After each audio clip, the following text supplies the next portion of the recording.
Welcome to BS session number 153. It's 11:47 at night, the day before the precision rifle match.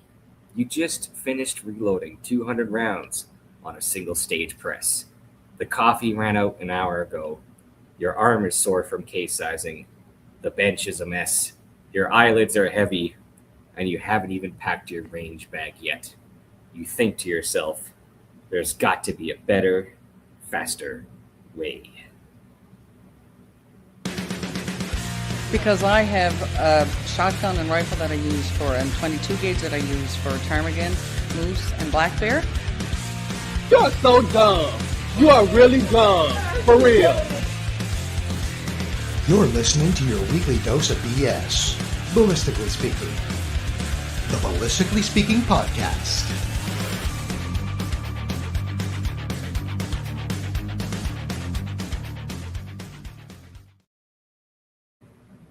I hit the button at the right time. All right, good. Kind of. I appreciate what that I'm happens. learning. Yeah. I'm so glad it's Friday. I don't know about you guys, but I'm very happy Friday exists. so. So, Derek, why are we here?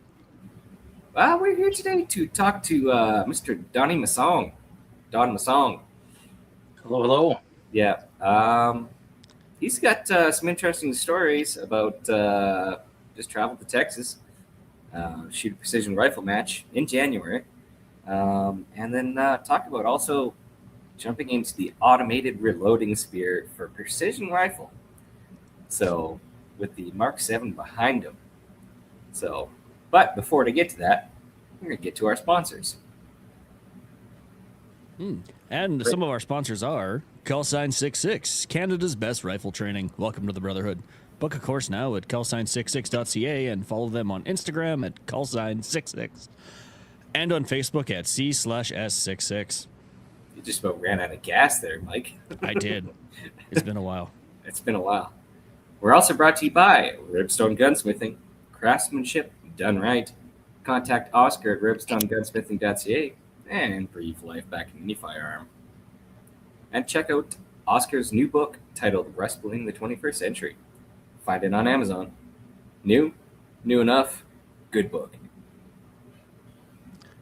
And we're also brought to you by March Scopes Canada. The Dion Optical Design line of rifle scopes has a scope for all your hunting and shooting needs. Find Doug and Niza at marchscopes.ca. We still have our piece of BS history, the March FX 5 to 2456 High Master, the tactical, illuminated, and locking turrets. Normally that would run you about $5,300, but for the low price of $4,600, it can all be yours. So check them out at marchscopes.ca. And we're also brought to you by Bolt Action Coffee. Bring specialty coffee to the precision shooting world. Boasting coffee cupping scores of 88.5 on a 100 scale. Bolt Action Coffee is unmistakably a premium coffee. Order coffee merchandise at boltactioncoffee.com. And we're also brought to you by Odell Engineering. Pick up a Canuck shotgun, Bergera rifle, or Apex ammunition from your local distributor and tell them Phil sent you. Look them on Instagram, Facebook, and on their website at odellengineeringlimited.com. Just released, you got the Canuck Trapper in 3030. It's a side jack, comes with a pick rail, buckhorn rear sight, fiber optic front sight, 4+1 in the chamber, and stay tuned for updates because SHOT Show may have brought some more interesting products out to the market. So, yeah, I think they were doing a lot of meetings, wheeling and dealing. So, exactly. Stay tuned for more products coming out from them. Speaking of staying tuned, Sterling Arms International, home of the R18 Mark III and the R9 Mark I. They're maybe down, but they're not out. Unfortunately, I'll talk to JR here shortly, but I think the Liberals are beholden to their overlords. Let's just put it that way. So. And last but not least, we are brought to you by Apex Optics. Championship winning glass built for shooters by shooters. Coming soon to a match near you is the newer release, and check out our video from SHOT Show on that video. Apex Synergy LRF binos with the 12x50 ELD glass. You've got applied ballistics on board, a whole podcast worth of features, Check them out at apexoptics.co/synergy to get your name on the list for priority and pre-sale, which goes live February 2nd. And the long-awaited Vapor is being shipped soon, so if you're in the market for a 1 to 4 Prism, now is the time to buy. And yeah, that's very exciting. And I like the synergies. Yes, got the chance to look through Machacho, and that's pretty next level. Very fast, very cool, very well laid out. So looking forward to those. And yeah, so if you want to get your name on that list to get the first batch, do so shortly right now. So, and we also got a rifle draw still going on.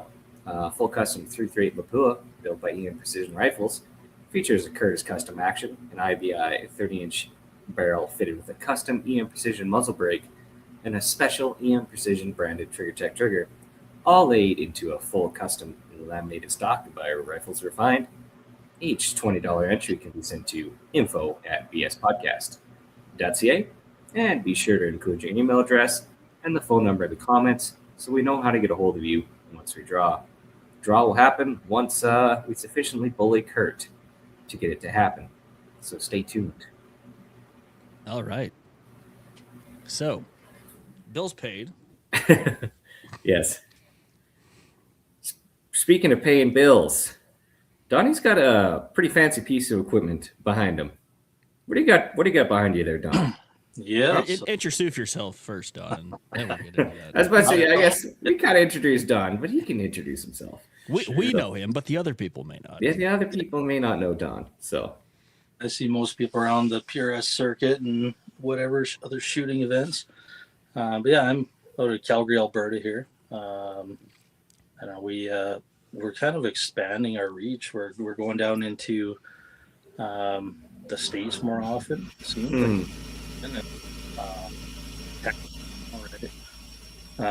Over into BC with MDT Midsummer Madness. It's a great one. And then hopefully, I don't know if anything's happening in Saskatchewan this year, but if not, on the other side of that, I think in Manitoba, right, we're going to see some PRS in there, and hopefully we get out to one of those minimum. mm-hmm. But yeah, it seems like we're getting all over the place and meeting lots of new people along the way. So Yeah, great. Yeah, behind me here, we have the Mark 7 Apex 10. You can get this thing in a manual, just like a crank arm kind of press, or fully automated, right? mm-hmm. And I almost think like by the time you're looking at something like this, I think you're being steered in a certain direction, right? Yes. You have a high We'll get into that demand. But recently you were just in Texas shooting PRS match. How did that go? Yeah, what was that?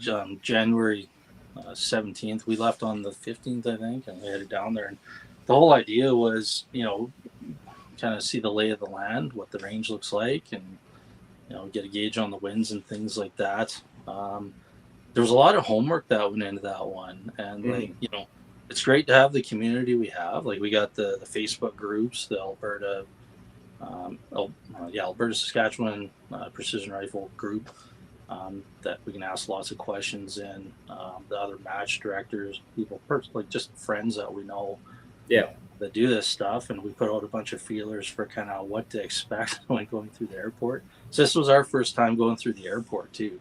Mm-hmm. Driving doesn't seem to be as much of an issue, right? Yeah.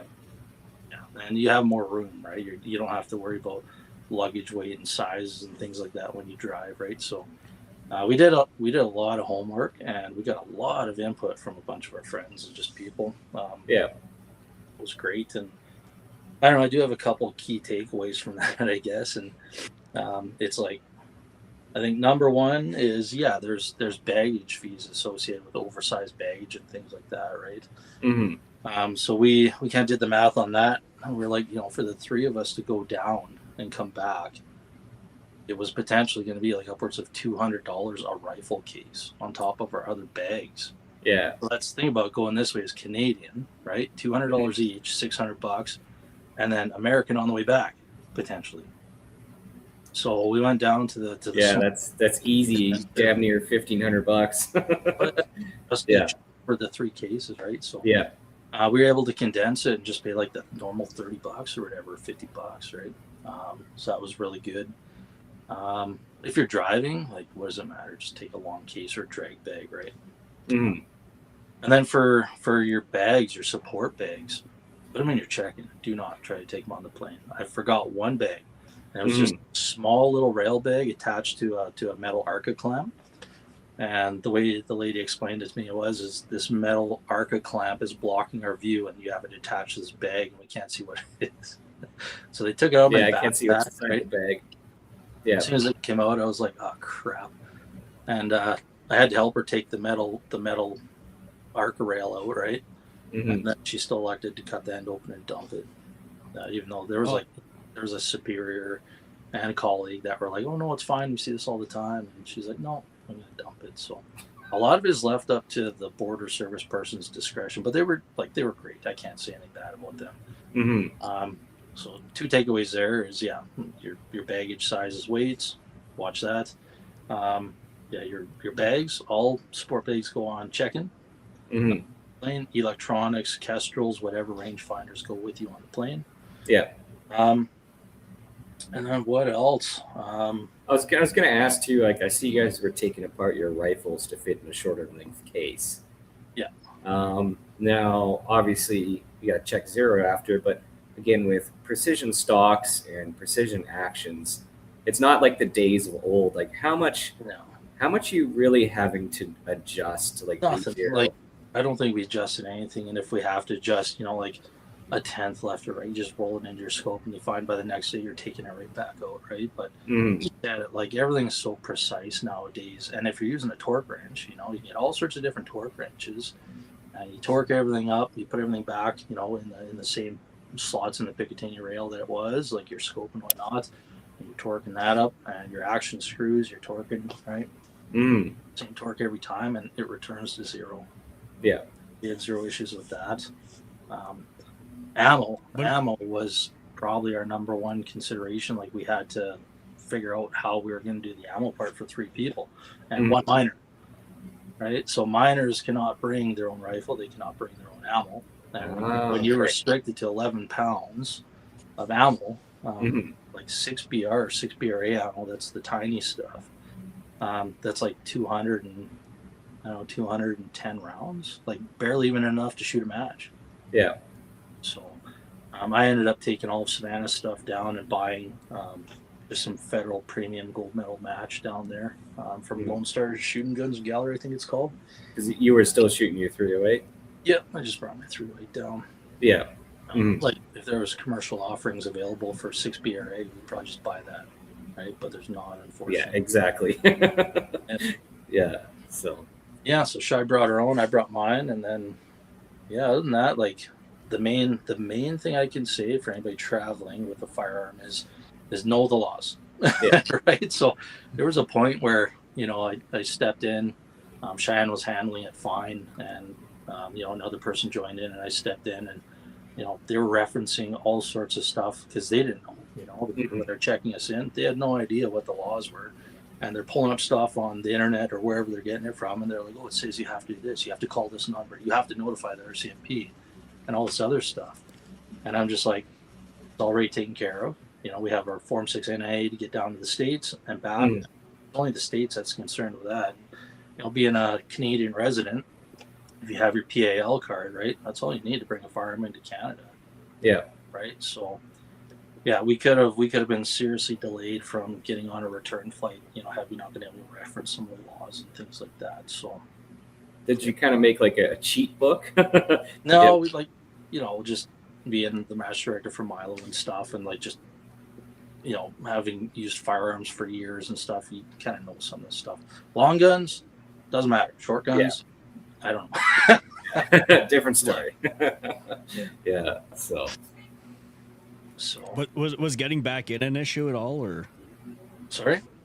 When you got back, like, was CBSA an issue at all or anything, or do they just say, okay, cool? The same thing, like the Canadian side had no idea what the laws were, it seemed, right? So we let them check, our Form 6. They're using an American document to check that we're bringing our what we had claimed we brought down back into Canada, right? Yeah. Which is fine. If it gets, if it gets us going and through, then here you go. Here's the document. Here's the serial numbers, and we got through.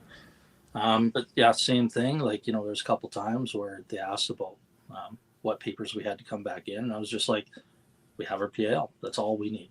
Mm-hmm. I don't need anything. Yeah. So Form 6, for those who aren't familiar, what is a Form 6? So it's basically your declaration of firearms and ammunition that you are importing into the States, I guess, exporting from Canada into the States, Mm-hmm. and subsequently bringing back, right? So it's actually a very, very straightforward process. Don't get discouraged if you have to fill out a Form 6 NIA. The last one I did, so I had to it's like a living document as well, so you can update it. You can multiple Form 6s, right? Just in case, I actually put Cheyenne and Savannah's rifles on my Form 6, and then Cheyenne had her and Savannah's rifle on the Form 6 as well, and hers. Yeah. That's just like universal, yeah, it's a very quick process. The turnaround on the last one I did that I had to update was like, 3 weeks to 4 weeks. No, not very much at all. That's pretty fast by government standards. Yeah, and there's numbers you can call too, like, direct lines almost to, I don't know what her name is, sorry, but there's like, it seems like one lady that handles the Form 6s at the ATF or whatever it is, ITAR, I can't even remember, for the States, right? And then like you can call this lady or email this lady directly and be like, hey, I have a match in a week and I haven't seen my Form 6. And she's like, oh, here, I'll send it to you right now. And it's It's Shelly at the ATF. No, I don't know what her name is. I had a similar issue going down to the Rimfire finale last year. It's like, I need my Form 6. Can you please send it over? She's like, oh, yeah, here you go. And then I had it within like 3 days. Yep, it's a fairly straightforward process. Mm-hmm. Yeah, These are good people, right? So, yeah. So what about paperwork on the airline side? Was there anything on that side that you had to do? Who were you flying with? we did. Like, it all boils down to the person that's checking you in and what they know, right? So, Yeah. but the more you're able to reference, the better the outcome's going to be anyway. So we got out there, and of course, the people behind the checking counter, you can kind of see them looking at one another, and they're like, have you had to check in a firearm before? And the other one's like, no. So, same thing, click, click, click, click, click, what do I have to do here? And they start talking, it says I have to do this and I have to do that. And we ended up just basically, you declare your firearms.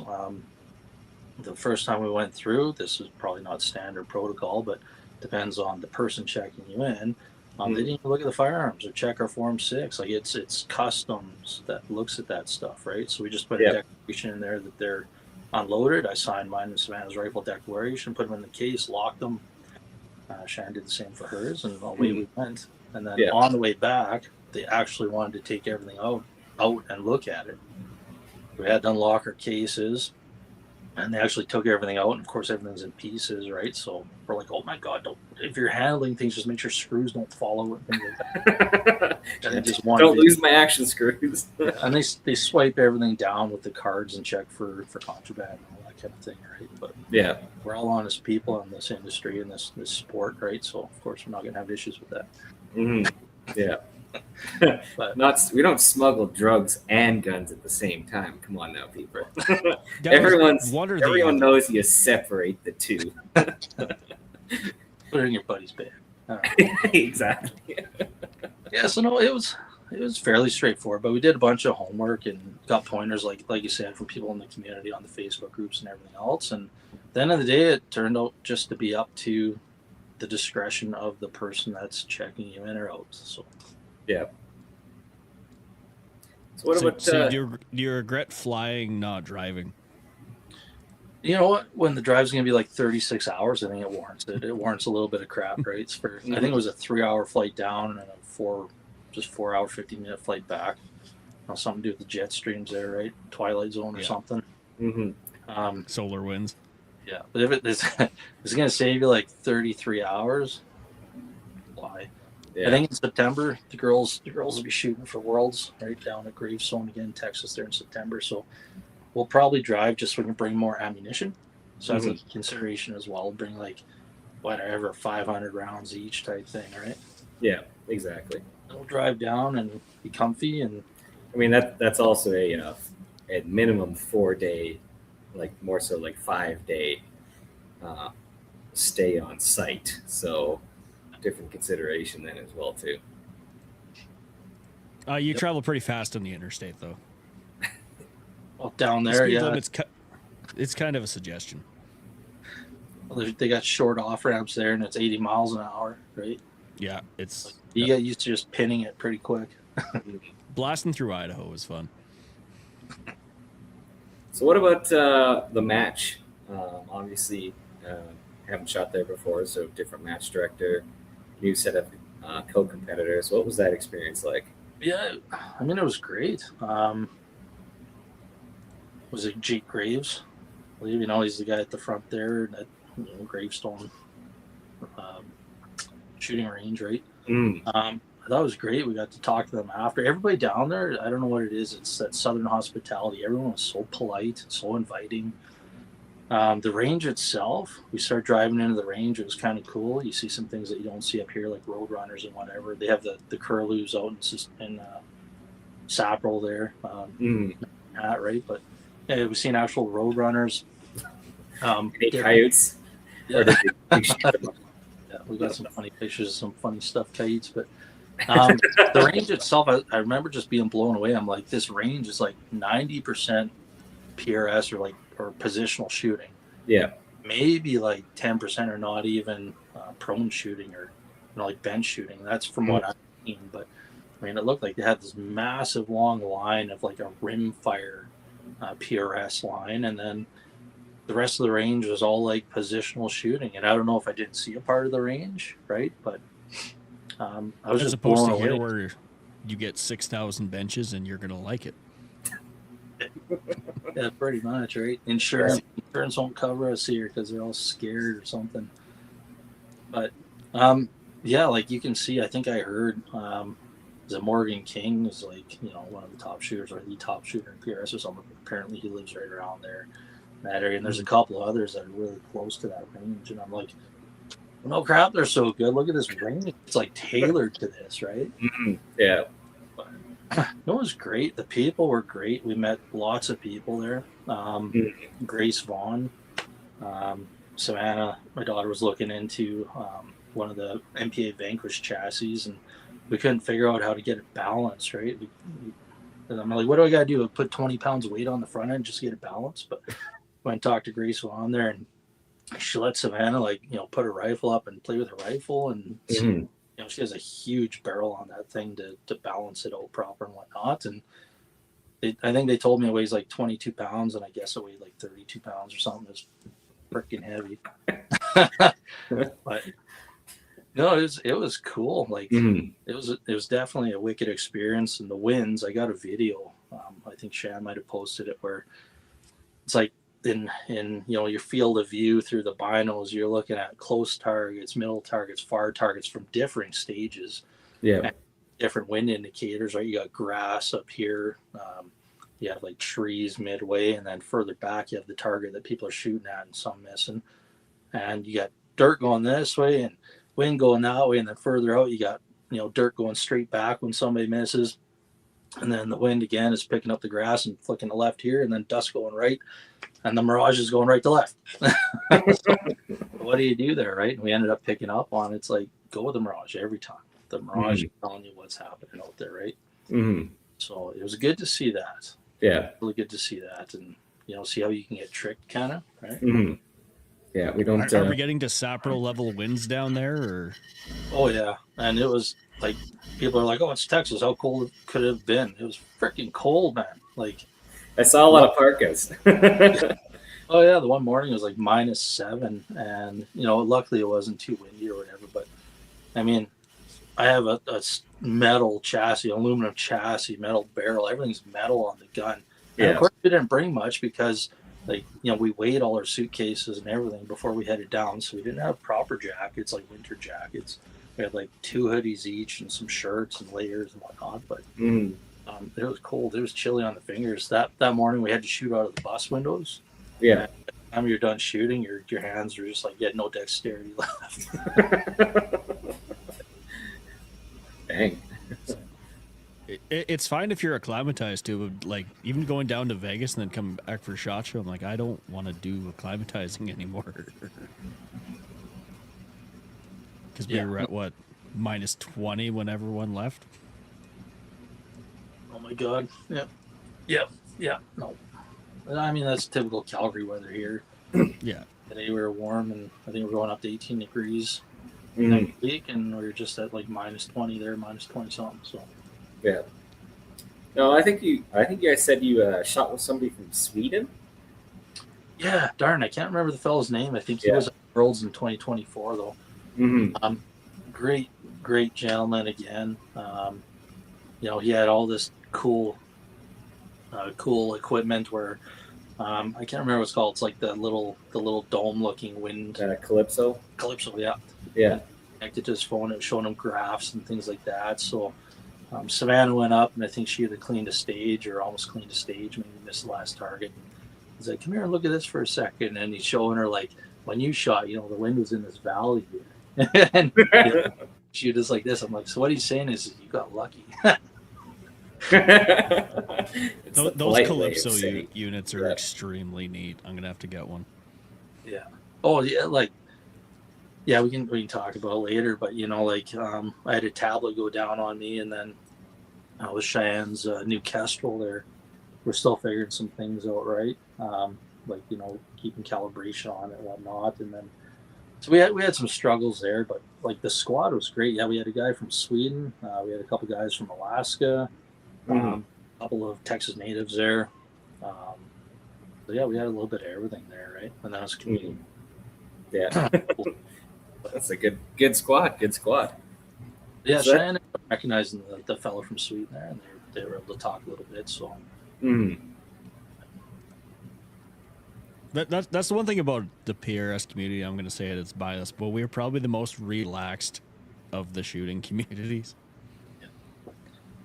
Yeah, this is why we like to do the club matches and things like that, just because it gives the people that aren't, the introverts, it gives them, a platform to go out and participate in the sport, right? But yeah. I find people are talking pro level matches. It doesn't feel like a pro level match. It just feels like a match with all your friends.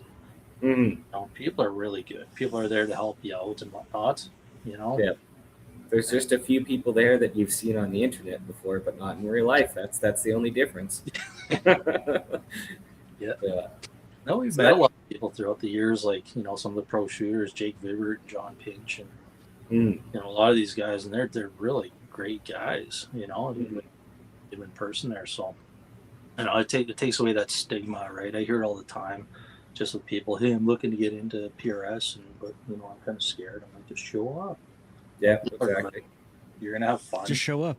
You're not supposed to win your first match, anyways. Yep. So that range, it has targets that are set in, permanent targets.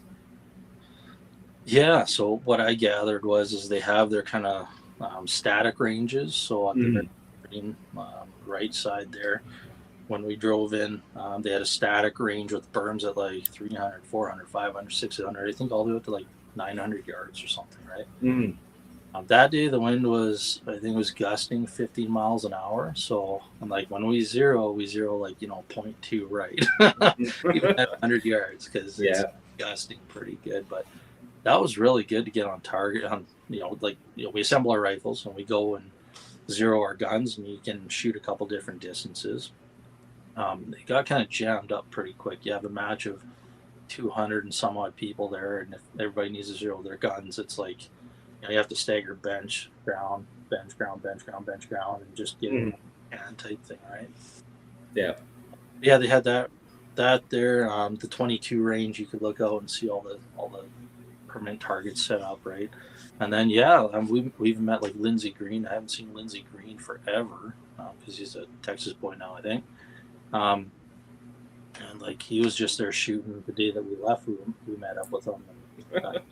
He's nice here and things like that. We gave him our bag fill that we got from Harbor Freight, right? We're is in there, B&B, we got to do something with it. Here you go. But yeah, like those guys can just go at any point in time. If you want to shoot off tires, there's the tire stage with the the KYL and a couple intermediate targets in between.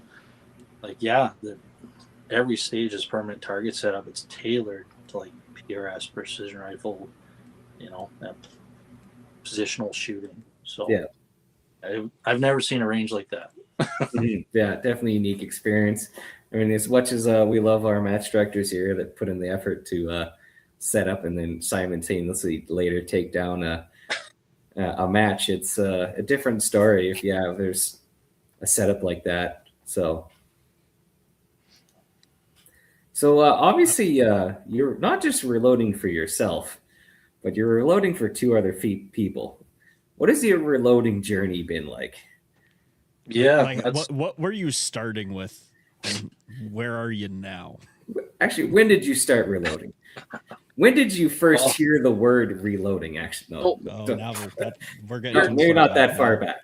Yeah, we were just talking, like earlier on here, we were talking about how I didn't know you were in the RAP program. I was in the RAP program. So I had money a little bit earlier on, right? When I turned 18, I could buy firearms. So I'm like, and I had an interest in firearms, right? Because my father was a hunter, whatnot. But, that's like, you shoot maybe 1 or 2 rounds a year type thing. And I wanted to shoot more, right? Yeah. So, ever since I turned 18, bought my first firearm. It was like a 300 WSM Winchester Model 70 or something, stainless, stealth, whatever. Thought cool back then. It did look cool. And then, I just, my dad had the old rock chucker set up in the basement, right? So, I used to go down there, and I think the second rifle I bought was a 220 Swift, a Ruger M77 Mark II 220 Swift, and I started reloading for that one. Right. I started on a rock chucker, and then, of course, met my now wife, common wife. And when we moved into our new house here, we were living in my dad's basement, right? Just saving up money, whatever. Moved into this new house, and I got my own rock chucker kit, right? So, I was just down there. Even early on, I was like reloading, maybe 50 rounds every now and then, just to go plink it on the weekends type thing. Yeah. Rock chucker was sufficing. Didn't have all the expensive gizmos. I had like the RCBS trimmer, right? And then you had chamfer, all the kind of crap. Shan took an interest, in shooting. It's fun. Who wouldn't take an interest in shooting, right? So she used to come out, and we used to shoot. My family had a section of land up by Canada there. It was just a quarter section, but the way it was kind of laid out, you could shoot like 600 yards or 1,000 yards. And, the neighbor ended up letting me shoot on his side, so you shoot like 1,500 yards if you want to, right? So we used to go out there and just plink away at targets. But still, it was only like you're shooting 50 rounds every now and then, maybe 50 rounds between us a weekend, right? Yeah. More than manageable on a single stage like a rock chucker, right? I think it was about 2017 or 2018. I ran into somebody who I don't think is involved in PRS anymore. It was at the Calgary District Target Shooters Association Shepherd Range. And I was just shooting there, and I talked to this guy, and he said, hey, I'm actually the PRS ambassador for Alberta. I was like, cool. Like, I'm interested in, going to the next step here. Yeah. I'm like, how do I get involved in that? And he listed off a bunch of stuff, like, Canadian Gun Nuts. I can't even remember if Facebook was a thing back then, to be honest. But he listed off all these references, and he's like, just sign up and go. So I did. I think it was myself and Jordan Wolf who signed up for a Sapo match. That might have been our first PRS match. Yeah. Or maybe even Milo, right? Back in the day, Jason Zelko and I think Corey and Oliver and a couple of the guys were holding the matches at Milo back then, right? So, anyways, so once I got into that, then my reloading volume increased, right, substantially. And now you're not just going from 50 rounds anymore. It's like, 200 rounds minimum plus practice rounds for a 2-day match, right? So, yeah, but it's still manageable. Right? Just loading for yourself and maybe 200 or 300 rounds on a single stage, you can get through it and not have to spend 4 or 5 or 6 hours a night by yourself in the basement loading. Mm. Yeah, and then we had kids. Yeah.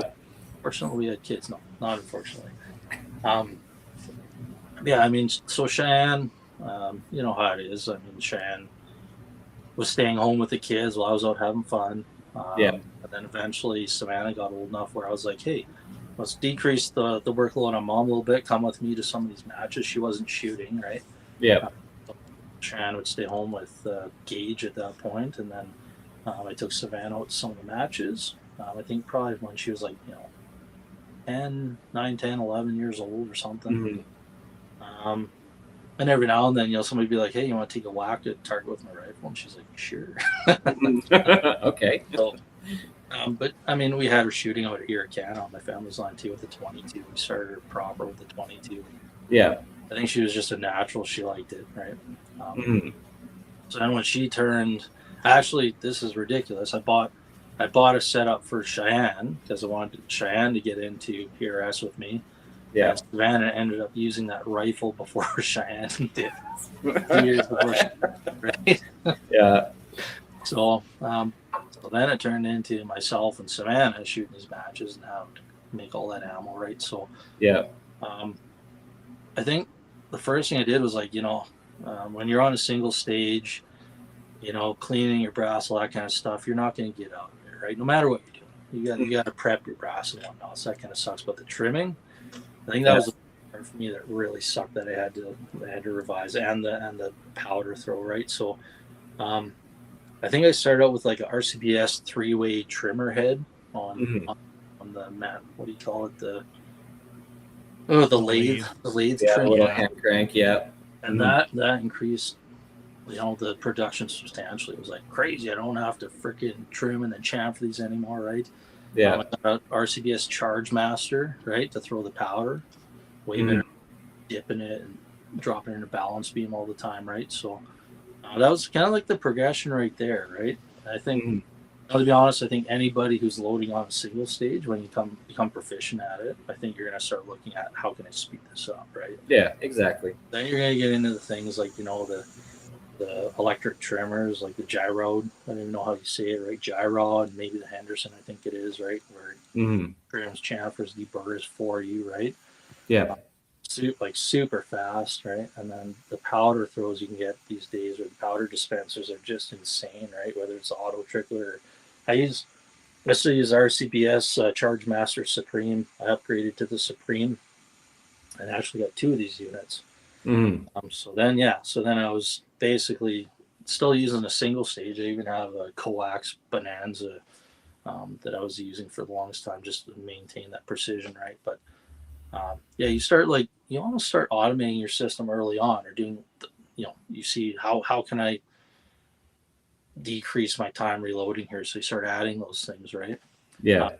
Kneeling is next. I think I went from a socket and a propane torch and socket around kneeling. Real DeWalt drill. Yeah. Yeah. I didn't even have a drill until later on, right? Yeah, that's a bit. I didn't even have a socket. I was just holding it with my hands until it burned. Yeah, pretty much. When it got hot, you took a break, had a beer. Yeah. Then my father, he was doing a lot of business with Henry Rempel. So I said, hey, I know Henry was making these. So see if he's got like an annealing machine for me. And next thing you know, I had this automated electric annealing machine, right? So the progression, it keeps going, right? And then as you add more workload, so Gage gets old enough, we can start leaving him with a babysitter, and then Shan joined us, right? So it's like, if you want match rounds, a two-day match round and practice rounds, it's like 300 rounds per person times 3. Now all of a sudden you have 900 rounds, right? So He's slowly turning into a 1,000-round weekend. Yes. Oh my God, man! It was, we'd shoot a match, and that day I'd sort the brass in piles or whatever by how many firings. Start cleaning it that night when we got back, and then I'd work on it all throughout the week, and then for a week or two up to the next match, I'd just be working on ammo. It seemed like for 4 hours a night. Yeah. Is reloading all your responsibility, or is the family chipping in?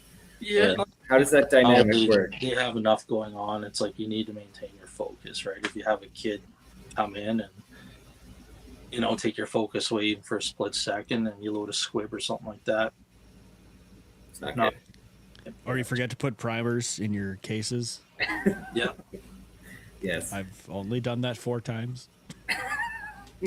But, for myself, I think the next progression was just getting a Dillon 550. It was a Dillon 550C. I'm like, I don't care for myself. I'll smash off 308 ammo, as fast as I can.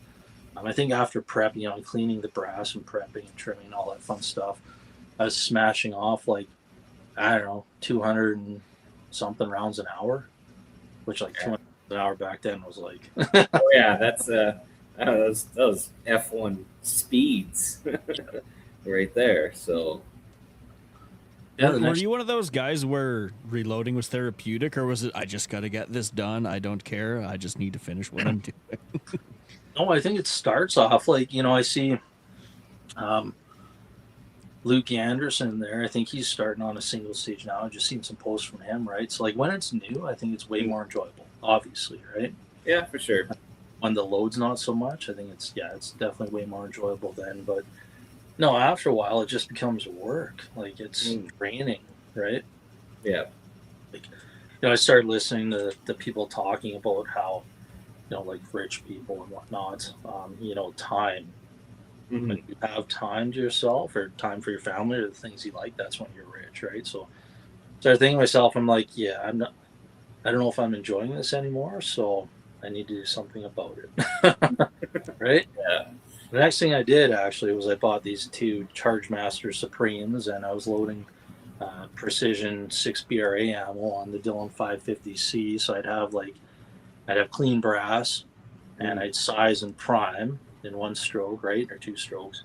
I take that, trim it, put it back in, index the plate, add a shell, and then do it all over again. And then basically while I'm sizing the 1 piece of brass, I'd be dumping powder in, the one that I just sized and primed. Same thing, right? Trim, left hand's ready to index the plate. Next thing I'm dropping a bullet, grabbing powder, putting a shell in, priming, dropping powder, seating a bullet, and then just pumping ammo that way. Yeah. So you turned into a robot, is what you're saying. I turned into this thing right here. Yes. But without a display screen. So that, unfortunately I didn't figure that out earlier on, but that saved me a little bit of time there. But using quality dies, things like that, you don't have to worry about your headspace shifting, a couple pounds or whatever is bang on. So that wasn't really a concern, but just time, if you can think about it, if I had to explain it anyway, I'd say as soon as you're not pulling the handle on your reloading press, you're not making ammo, right? So if something happens, let's say there's an overthrow or something like that, if you're using a single stage or a progressive, you have to stop the whole process, deal with that 1 piece, put it back in line, and then start the process again, right? Yeah. You can imagine just being able to take that 1 piece out and keep the process going. Right? You know what I mean? And then you're increasing your speed exponentially at that point, right? So how did you end up? You went with the Mark 7, correct? How did you come with this is the one I'm going to pick? Because I think Frankfurt's got a 10 stage, but you're cranking it. There's Mark 7, another Dillon. What? How did you decide?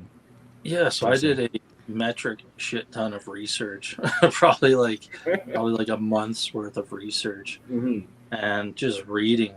The amount of time I was putting into reloading, I was actually doing on reading, right? Yeah. And I went through. I asked some peers in this sport kind of what they were doing and what was working for them. I compared. I put together a comparison. I watched a lot of YouTube videos. Ultimate Reloader has a really good selection of videos that show the differences in the reloading presses and whatnot, right? Yeah. But I'm thinking to myself this whole time, I'm doing this to increase my time. So, on the old Dillons there, they didn't have an option to have a hold down on their priming station or something like that. There's pros and cons to everything. And then most of the other presses had a 5 or an 8 station head, right? I started laying out what I wanted to do. So I'd snip images off the internet of the tool heads on each one of these, and I'd write dies in there, what dies I want where to do like a 1-round pass on my ammo, right? Yeah. I basically like reverse engineer, like, what do I need? And it came out with, this is what I want. Which one suits me best? Exactly. Yeah. But like, you don't even get into like the size of some of these things that you're putting on this, like, the size of your powder throw, the size of a trimming, a trimming route, or whatever you want to call it, right? Mm-hmm. Well, the physical size of things are going to determine how much physical room you need on a tool head, right? Yeah. So if you have a tool head like this, you're not gonna be able to get everything on that, right? Mm-hmm. There is there is automations for the Dillons, I think, the Hornadies, right? So you can get like motors to run those things, so you don't have to crank the handle every time now. Yeah. Yeah, that plays a big part in it, is exactly what do you want to do with it, right? Mm-hmm. The more I dug and the more questions I asked, the more I found out like no one has the answers. that's I'm gonna find my own answers.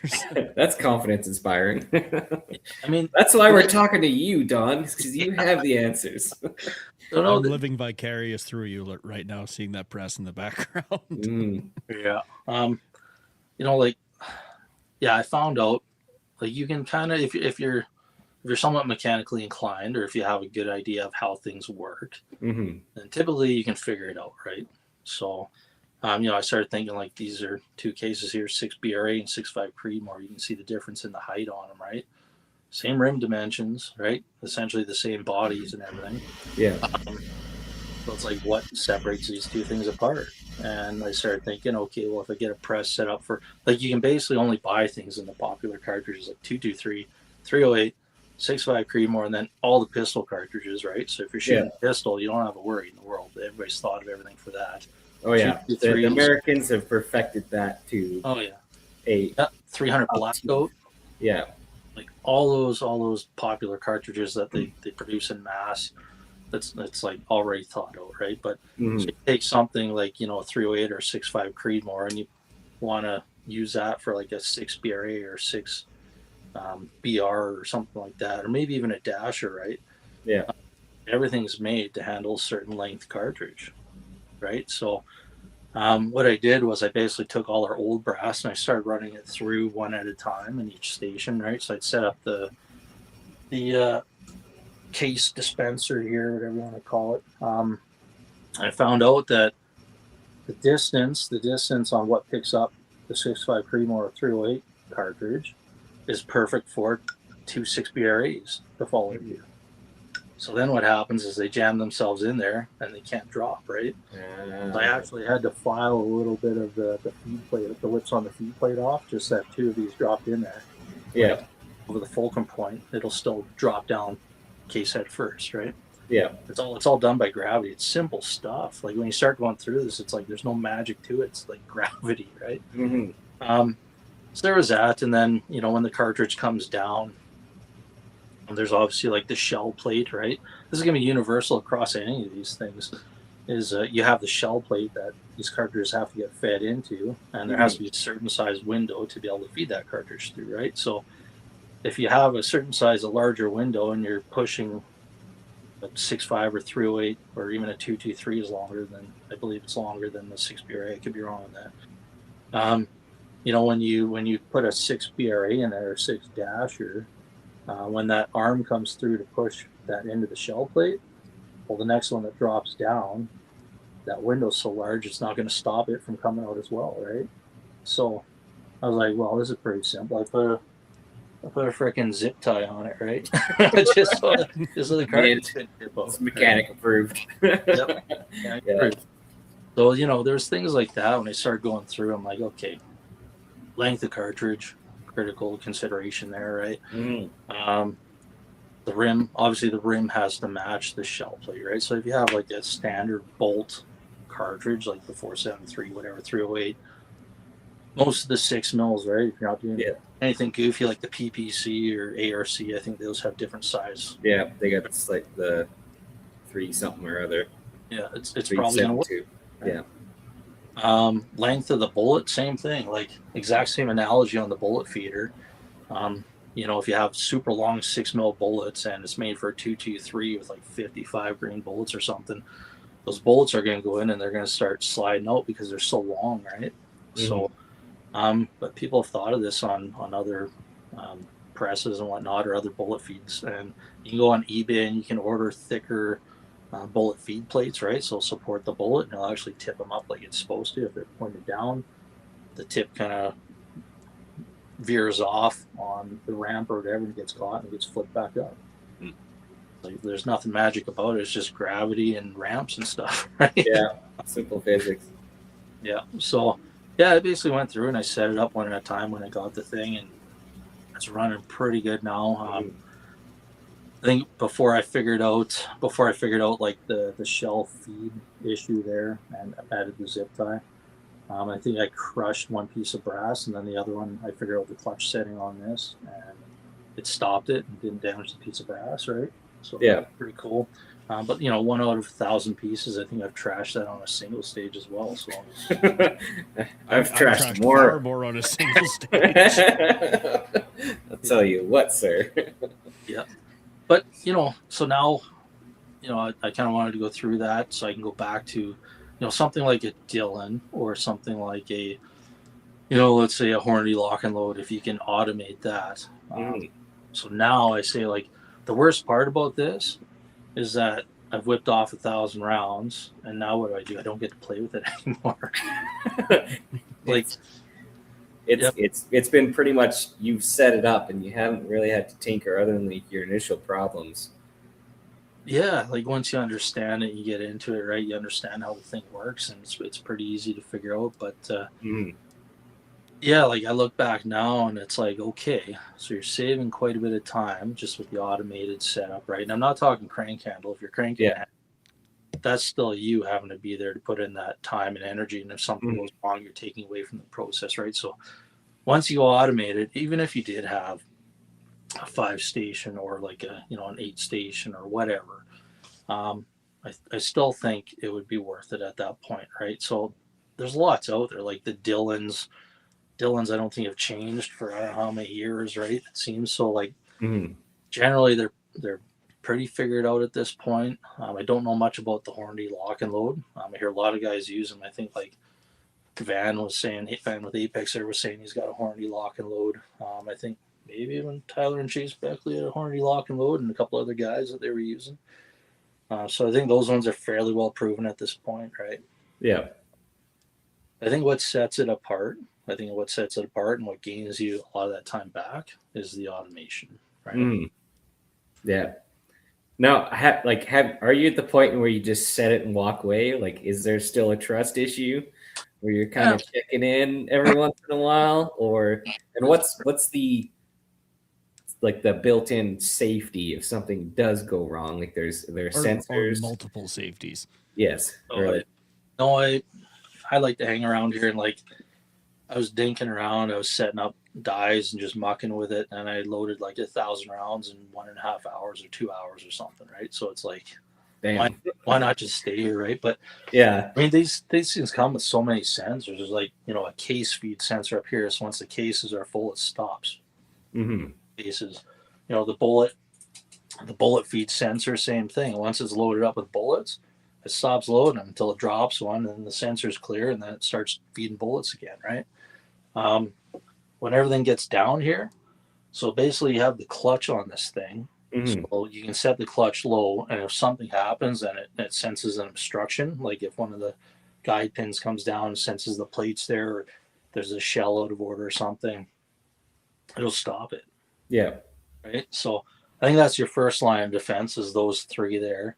And then going through, so underneath here we have the depriming sensor. So if you're reloading ammo, and so if you have primed cases that you're putting through, it'll actually sense if the primer actually comes out or not. Oh. And if the primer doesn't come out, it stops the process. It gives you a message right on the tablet. Yeah, it tells you what happened. Yeah. Next one in line there is the swage sense underneath. So swage sense is huge. If you have a case that somehow makes it through up to that point and has a primer in, when that swage sense comes up, the swage rod comes up, and if it hits a primer, it's going to detect that, and it's actually going to sense an obstruction there and stop the machine. Mm-hmm. So that's another sensor in that line. The priming I haven't had any issues with. I'm just using the standard primer rod with 100 primers at a time, right, or 110 primers, whatever it is. Okay, so you're having to feed up blow up tubes, but that's not the worst thing. No, Yeah. that's pretty easy, and they give you a couple tubes, right? And, so you can have another Dillon tubes as well.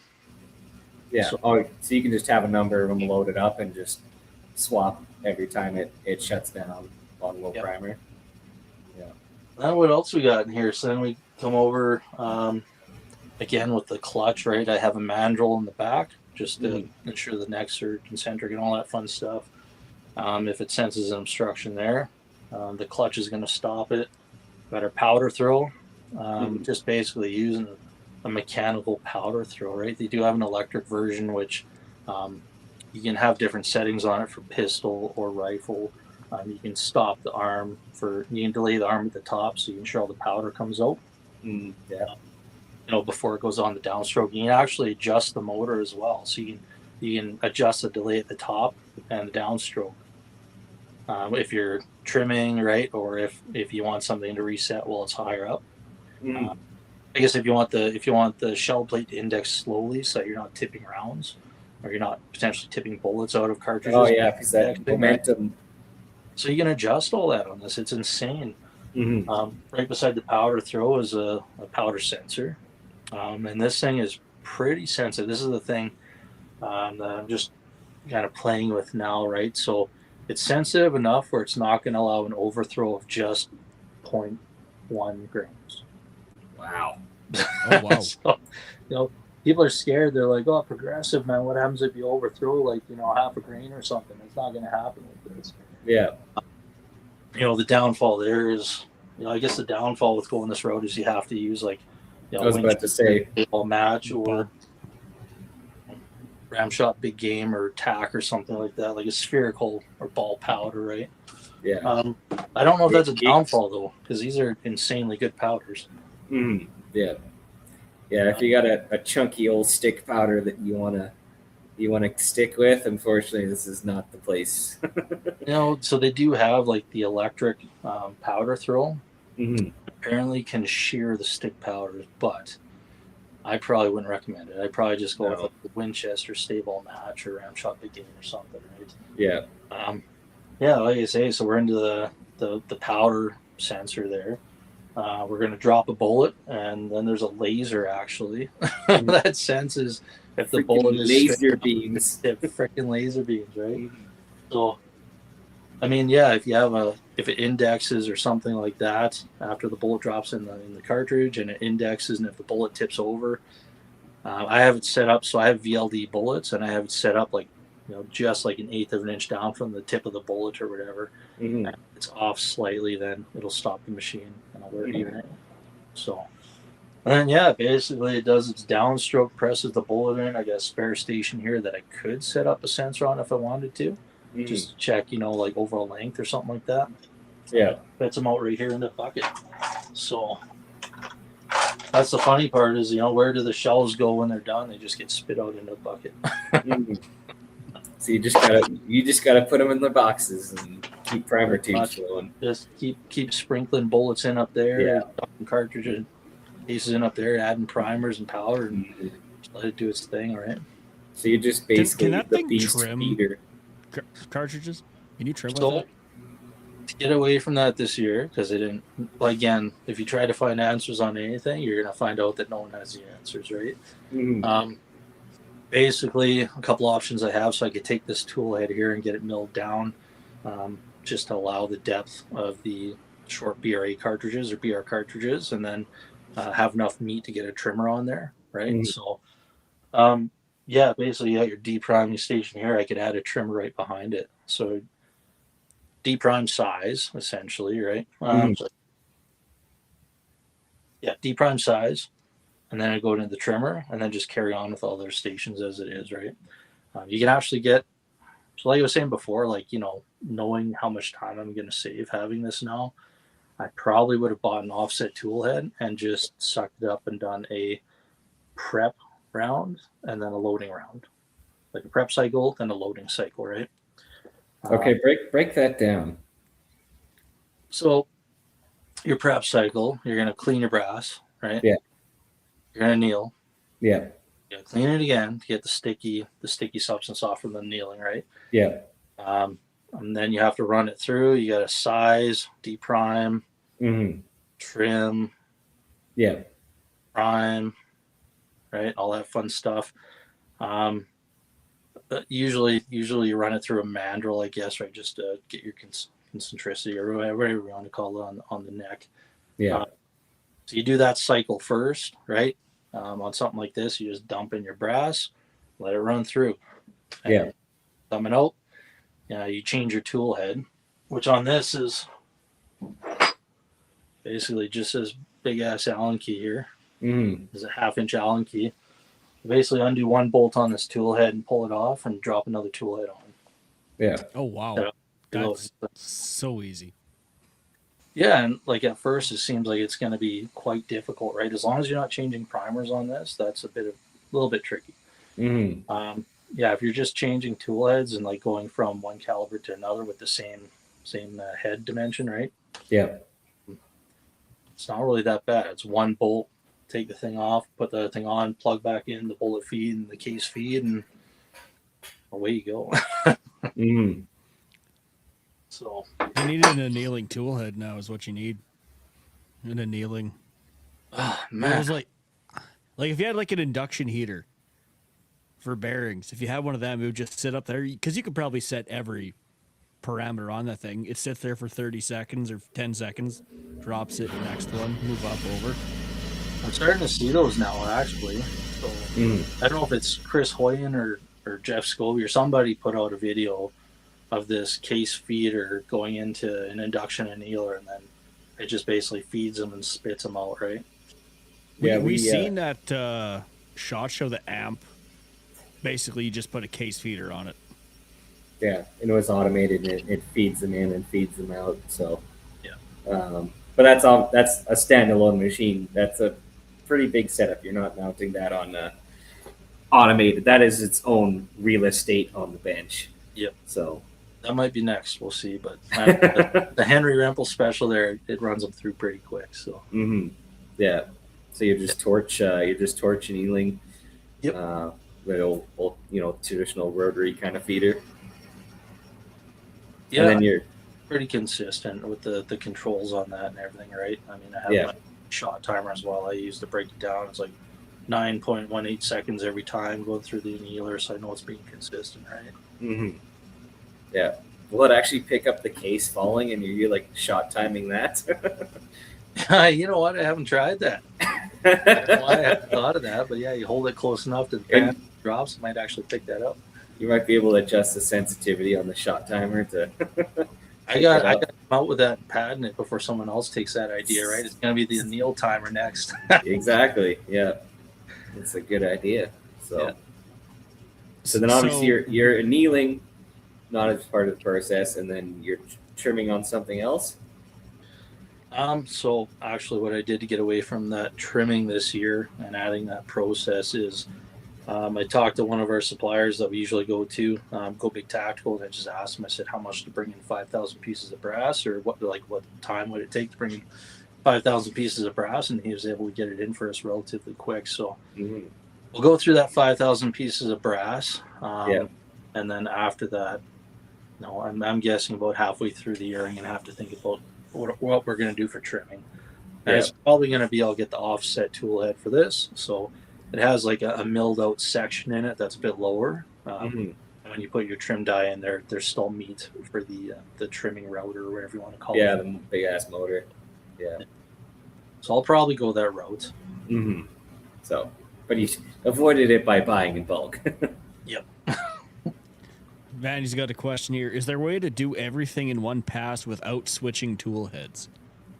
Yeah, so that's what I was kind of talking about is basically you could have the exact same setup here, and all you need is an offset or like I guess it depends on the depth of your cartridge, right? So if you have like a 6.5 Creedmoor or 308 or something that's this length, you could just use your standard tool head with a trim die and then the trim router on top, right? Mark 7 does make a trimmer. Dylan makes a trimmer, albeit I think that Dylan's quite large, right, which would still work on this.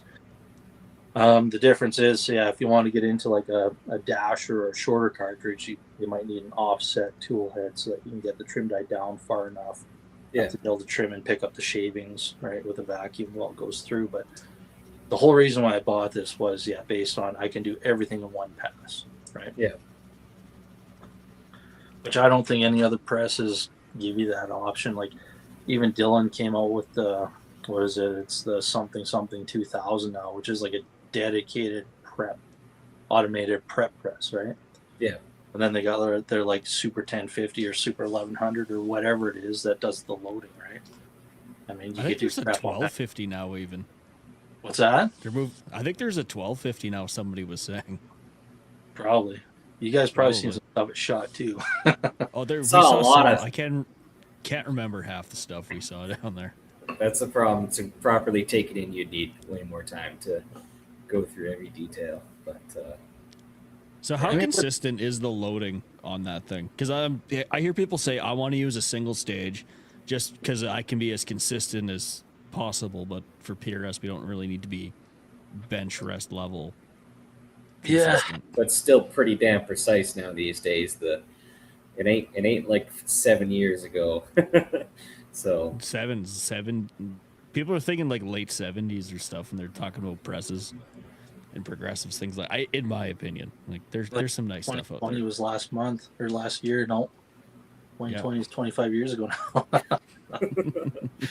But no, like Derek said, like with where things are at with quality wise nowadays, basically it's up to your process. Like, is your process consistent, right? Mm-hmm. You can think of things like if you have, let's say you have a large tool head and you have opposing processes going on each side of it, balancing out, even on a Dylan, the forces 550 or something like that.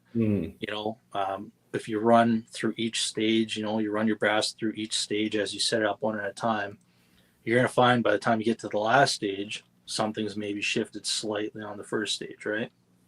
So you go through that initial setup, and then you go back to it, and you can check your headspace on your brass at the,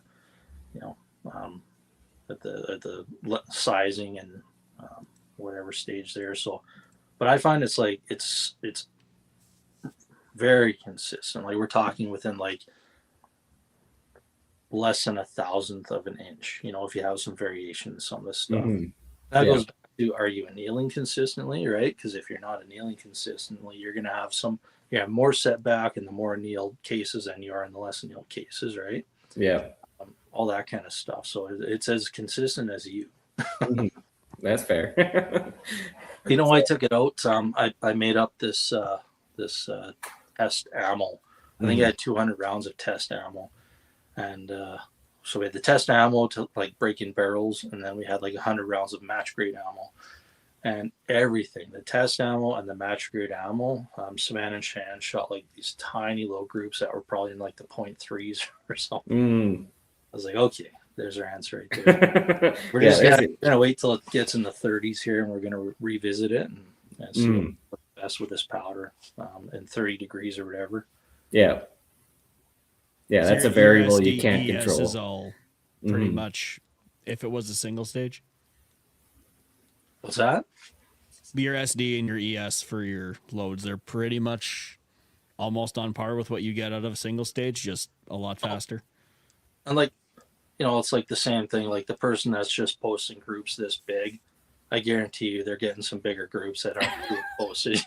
Yes, of course. With your ES and SD, like we've seen ES SD like 3 feet per second and 7. So it's very accurate. Some days you go, like we went out and it was minus whatever it was, and it was a bit higher, right? Like 13 or whatever. But when the ammo's still punching holes like this on paper, half inch group, it looks horrible in your scope because we all got these high powered scopes. Then you walk up to the put your pinky finger over the thing, and you're like, oh, that'll do. I can live with that. Yeah. Little thumbnail size group. So when you're setting that up, did you have to like talk to Mark 7 at all, or was it pretty much just follow basic logic and it's together? For the actual setup, it was so intuitive, it was ridiculous. Like everything has its spot. You can watch like YouTube videos from Ultimate Reloader and just see the way he's got his, like, oh, this goes here and that goes there. Everything else, there's a little bit of freedom in how you want to set it up in certain stations, right? Depending on what you want to do with it, but they're very intuitive to set up. Things plug in where they go. The directions are pretty clear. There might be one or two things kind of left out. Yeah. But the Apex 10, I think this is almost their latest iteration, right, of a previous model. It's fairly well thought out by this point. What's the you got a screen there beside you, so obviously that tells you your errors, but what other information and goodies does that have on it? Yeah, so that's basically what runs this, right? I don't know the technical terms, but basically, so all of the functions are on the screen here, right? It's all hands off, just push button. This communicates with the motor and whatnot. First thing it does is, you're going to calibrate it so it knows exactly where top and bottom is on this thing, right? So it's through a calibration process, and then from there, it's alive. There we go. From there, you can get into your different sensors and whatnot, right? So some sensors, when you're first loading up the tool head and the shell plate and whatnot, with cartridges, right, you're gonna have certain sensors off, and you can just run it like a single cycle at a time, right? Yeah, just get that initial run going. Yeah. So, you get right from that home screen there, you go to single cycle. You have your clutch settings. You have the speed that you want this thing to go. Realistically, like 1,000 rounds an hour is more than enough. If you go more than 1,000 rounds an hour, then you start setting your indexing speeds down so you're not tipping cartridges or bullets and things like that. Yeah, you might as well just run consistent at 1,000 rounds an hour versus gyrating up and down. Yeah, I mean, so shaking the house. Yeah, but once everything's loaded up, you can get into your sensors. You can turn in all your sensors and whatnot, and then if something does go wrong, it's going to stop the machine before you ruin something or spill powder or whatever, right? Yeah. But yeah, when you get to that point, this is just run it and let it do its thing, right? And you have to remember to keep your hands out. Like this motor is very, very strong. Yeah. I would say if you didn't have the torque setting down, I don't know what your finger is compared to like a piece of glass. I guarantee you it's going to crush your finger before that sensor goes off. Just don't talk too loud. OSHA might be listening. Yeah. I mean, I've seen people do that with a single stage as well, right? When you're first starting out and you have so many processes going on, somebody puts their hand in while they're pulling the lever. Just make sure that bullet gets guided into the die really nice and into your finger. Yeah, not let go.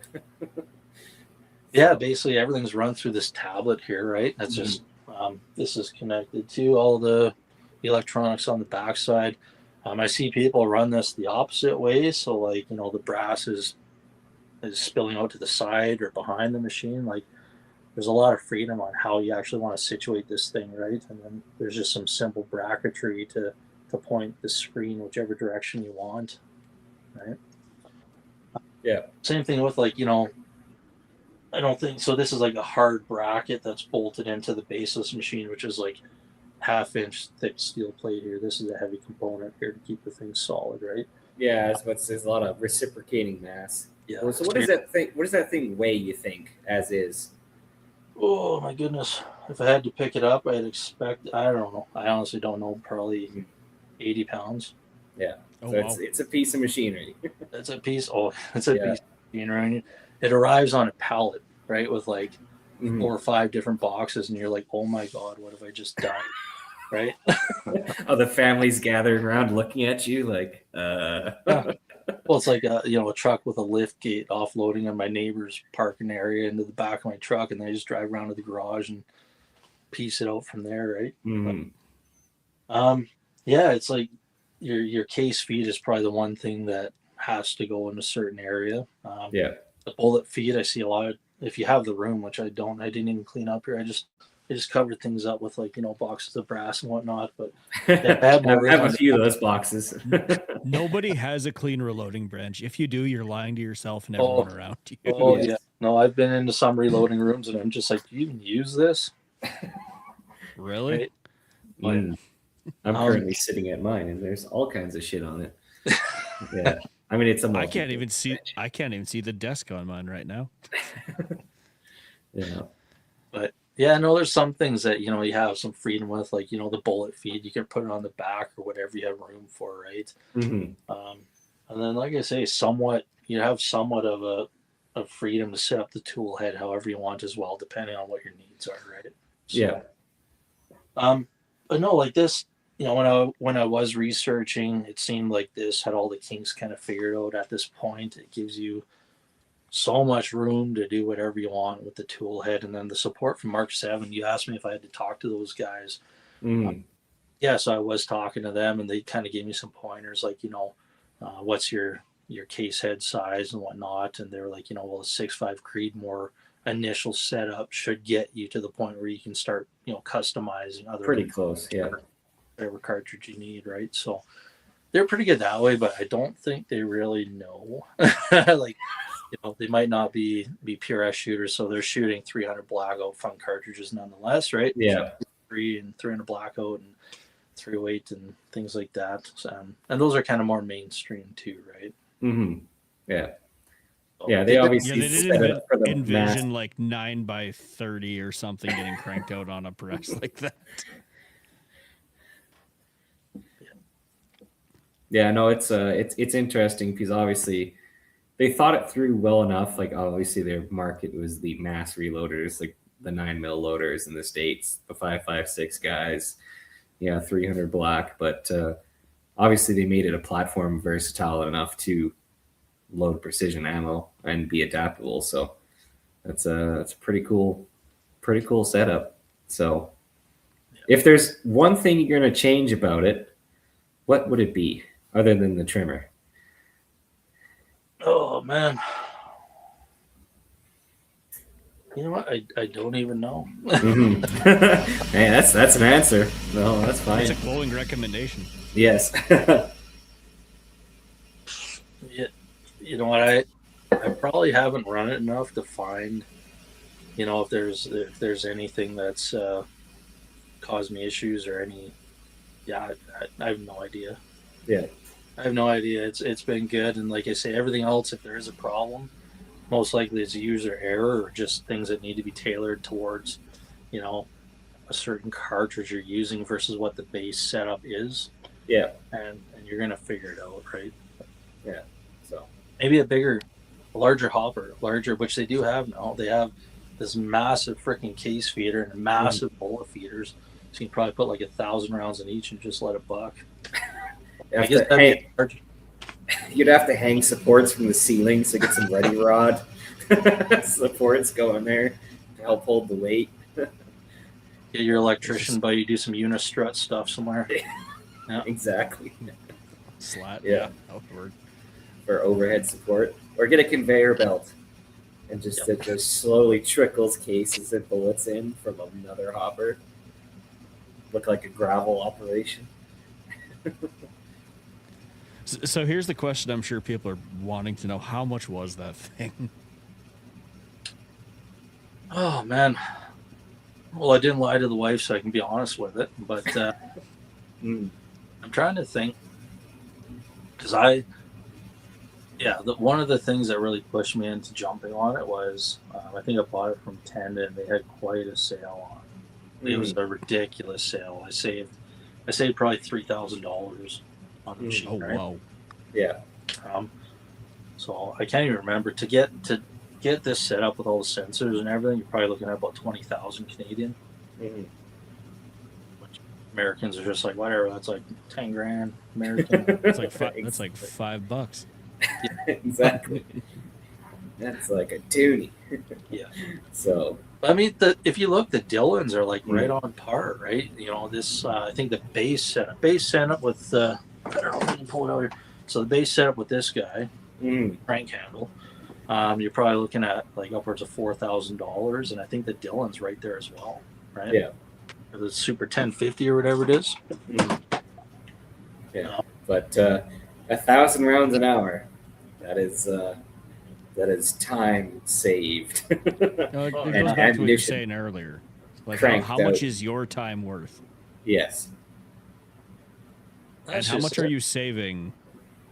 Instead of like going like, hey, you bought the little lathe trimmer, and then next year you're like, I'm gonna get an electric trimmer, and eventually you just kind of keep working your way down. That you would have spent the same amount of money anyways.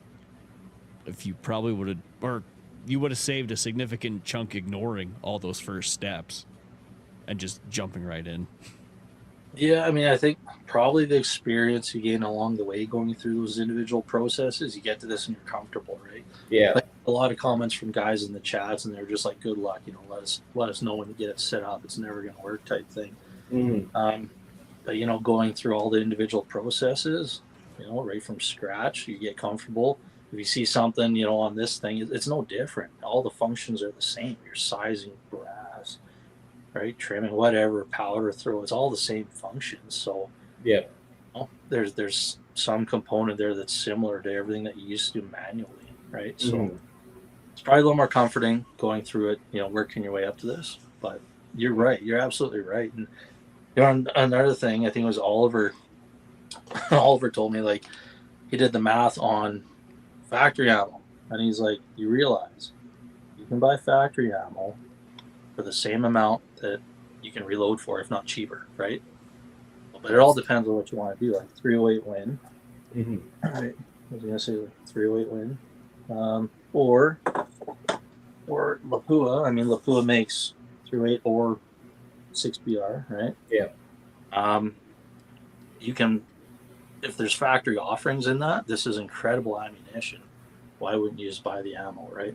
But 6BRA, 6 Dasher, I don't think there's factory offerings, right? So you have no choice but to have to load them. Yeah. Right. And also availability too. Once you have the components, you always have availability. If you're buying, you're beholden to what the store can get. So exactly. I made many comments years ago. I'm like, if anybody can actually get me a literal pallet of 6BR Lapua ammo, I will buy it. That's how we have it. And I don't have to worry about that. And I don't have to reload it anymore, right? Yeah. But no, the supply is not there, right? Especially with the war and everything going on. I mean, that close to Finland, right? Yeah. So production has increased, but not quite yet. So still a lot of catch up to do. So you plan on doing any caliber switches, or you're just going to stick with BR for now? Oh man, it's a double-edged sword because when you gain your time back, it's like you get bored and you want to play with it. So it's a vicious cycle. I've got this working perfectly. I have to mess with it now. Yeah. No, I will probably get another tool head. Just like you say, it's that one massive bolt, and if you're not changing primers, if you stick with the small rifle primer or whatever, it's very, very simple. So yeah, I could, and everything I have here, this is the base setup is 6.5 Creedmoor, so I could run 6.5 Creedmoor 308 through this. Right? Just so that massive bolt right in the middle, and pull the tool head off and put a new one on. Yeah. I considered it. I actually bought, I'm starting to buy my 308 brass. I actually just bought a 6BR8 barrel. So I'm going to join the girls and have some fun. And I'm going to start shooting 6BR8. And yeah, I'll just whip off a couple thousand rounds every now and then when I need it. And we'll all have fun. Yeah. I mean, you're already set up, so you might as well join the rest of the family. just keep running it. It'll be fine. Yeah. Yeah, when that 5,000 rounds is up, then I got to figure something out. So at that point, we'll probably get the offset tool head and trimmer and all that. But the whole thing with the BRAs and dashers and whatever with the steep shoulders or the shallow shoulders is you're not supposed to grow as much, right? So maybe I don't have to trim the first couple firings. Yeah, it'll be one of those monitor and see. So Yeah. now, obviously, running different guns. Like, have you noticed a variation in headspace with the rifle with modern, well machined, well built No, rifles? so, like we've almost exclusively shot Patriot Valley Arms barrels, Mm-hmm. Osprey barrels for the last I don't know how many years, just because like they're available, Yeah. and really good barrels, right? Mm-hmm. And yeah, from one barrel to the next, you can't tell. No, Mm-hmm. the chambers are like Everything's so dead nuts now. Yeah. yeah. Probably within a half valve, which Well, like you can't even tell they're bang on, right? You'd have to get I don't know, I'd have to get better equipment to be able to actually measure what the difference is. But yeah. just with your basic caliper, you're not going to detect any difference. Okay, so yeah, no issue there with the quality prefits that we're seeing now these days. So even more justification. So what are you looking forward to about this upcoming PRS season before we wrap things up here? I'm actually pretty excited. So something that's going to be new for us this year is actually using the Kestrel with the Kestrel 5700 Elite with the Applied Ballistics software in there. So we're not going to rely on manually inputting everything into a tablet. Mm-hmm. Learning that has been kind of cool, and the do's and don'ts. I'm actually really looking forward to maybe coaching Cheyenne and Savannah and getting them ready for Worlds. Mm-hmm. If we figure out the equipment, you figure out the ballistic solver and whatnot, and everyone gets proficient at that, then I think we should do fairly well. But I know it's the same kind of aspect with hunting. I think now is I prefer to watch the kids shoot a deer than shoot one myself, right? And then with shooting, I think I've done enough shooting. I'm not that good, but I've done enough shooting where it's, when the kids shooting and hammering targets, and my wife's shooting and hammering targets, it's like, I feel accomplishment there. So Yeah. So be a little bit more focusing on the achievements of the family rather than yourself. yeah, but I mean with the 6 BRA there, hold left edge and send it, so I might pretty good myself. We'll see. Don't sell yourself short. I've seen you shoot. You are quite good. No. Yeah. Yeah. Well, Derek, have we covered everything, Derek? I think we covered a good amount, and I think we learned a thing or two from Don's Ammo Manufacturing Limited. So, Are you taking custom orders, or is this just for you? You know what? So, if I could figure out the legalese behind it, right? Insurance, legalese, and all that kind of fun stuff. And if I could get a brass supplier, like Alpha Munitions or somebody, I would actually start pumping out brass. It's not commercially available right now. 6 GT Dasher, 6 BRA, why not, right? But the only limitation, I guess, is the insurance and the paperwork and stuff, right? Yeah. Or just like, here's a case of beer. Go from there. Off the record. Off the record.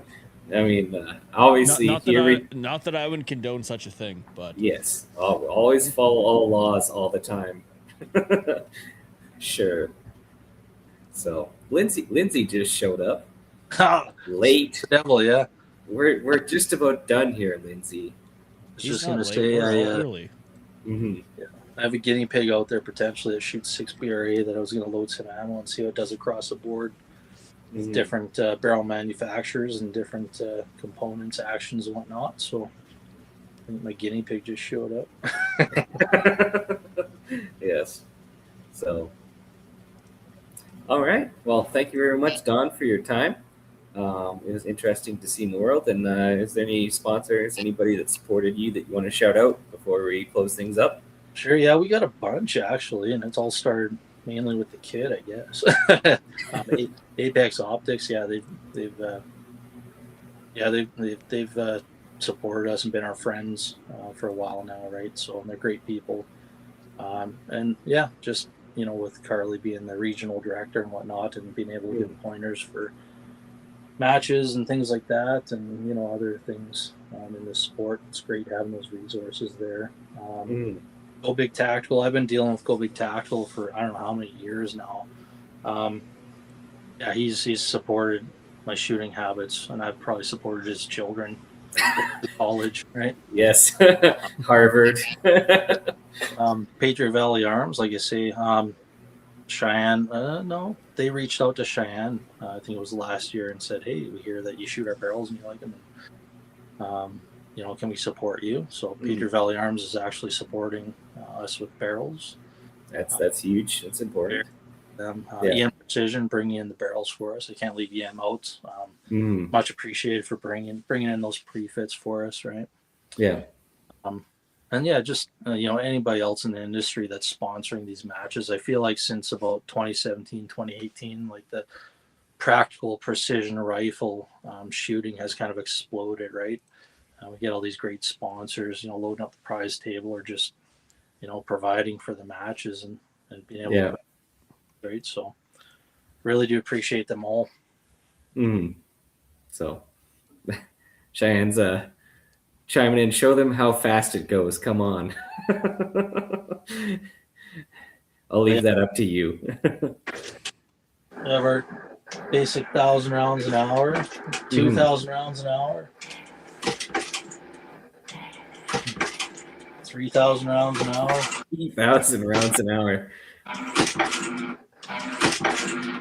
Yeah, 3,500 rounds an hour. That's a little bit scary, not gonna lie.